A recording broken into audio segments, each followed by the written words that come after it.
Hello ice. അപ്പോൾ നമുക്കിന്ന് duty day ആണ്.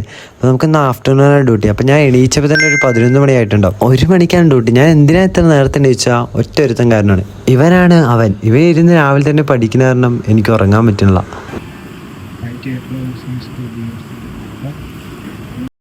ഞാനേ പഠിക്കണില്ല, അവനെങ്കിലും പഠിക്കട്ടെ വേണ്ടി ഞാൻ റൂമിൽ നിന്ന് ഇറങ്ങി വന്നു. നമ്മളൊരു ശല്യമാവണ്ടല്ലോ. പിന്നെ അവന്മാരുടെ റൂമിൽ പോയി. ബാക്കിയുള്ളവൻ്റെ അവന്മാരാണെങ്കിൽ എണീക്കുന്നുണ്ടായിരുന്നുള്ളൂ. എന്നെയും കാട്ടി കഷ്ടമാണ് അവന്മാർ. അങ്ങനെ നമ്മൾ ഫുഡ് കഴിച്ചിട്ടില്ലായിരുന്നു മോർണിംഗ്. അപ്പം മോർണിംഗ് ഫുഡ് കഴിക്കാൻ പോയി. അപ്പം നമുക്ക് ടൈം ഇത്ര നേരം ഫുഡ് ഉണ്ടാവില്ല എന്നറിയാം. അപ്പം പിന്നെ ജസ്റ്റ് പോയി നോക്കിയതാ. ഫുഡ് എന്തായാലും ഉണ്ടായിരുന്നില്ല. പിന്നെ എന്തെങ്കിലും ഉണ്ടാക്കാന്ന് പറഞ്ഞിട്ട് പോയിട്ട് നൂഡിൽസ് മുട്ടയും വാങ്ങി. ഈ ഹോസ്റ്റലിൽ നിൽക്കുന്നതിൻ്റെ മെയിൻ ഫുഡായിരുന്നു ഈ നൂഡിൽസ് എന്ന് പറയുന്നത്. പിന്നെ എനിക്ക് ഇഷ്ടമൊന്നും ആയിരുന്നില്ല. പിന്നെ ഇവിടെ വന്ന് അങ്ങനെ കഴിച്ച് ഇഷ്ടമായി. പിന്നെ എല്ലാവരും കൂടി അത് കഴിച്ച് നമ്മൾ നേരെ പോയി കുളിക്കാനാണ്. കാരണം നമുക്ക് ഡ്യൂട്ടിക്ക് പോകാൻ ടൈം നമ്മൾ ഫ്രഷ് ആയി. ഇനി നേരെ പോയി ഫുഡ് കഴിക്കാം.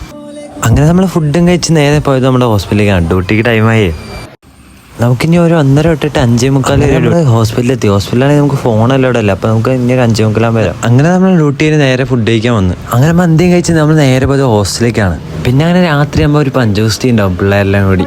അപ്പോൾ ഞാനിത് വെറുതെ എടുത്തൊരു വീഡിയോ ആണ് എൻ്റെ ഒരു ഡേ എങ്ങനെ നടക്കുന്നത് വയ്ക്കാൻ. Okay bye guys.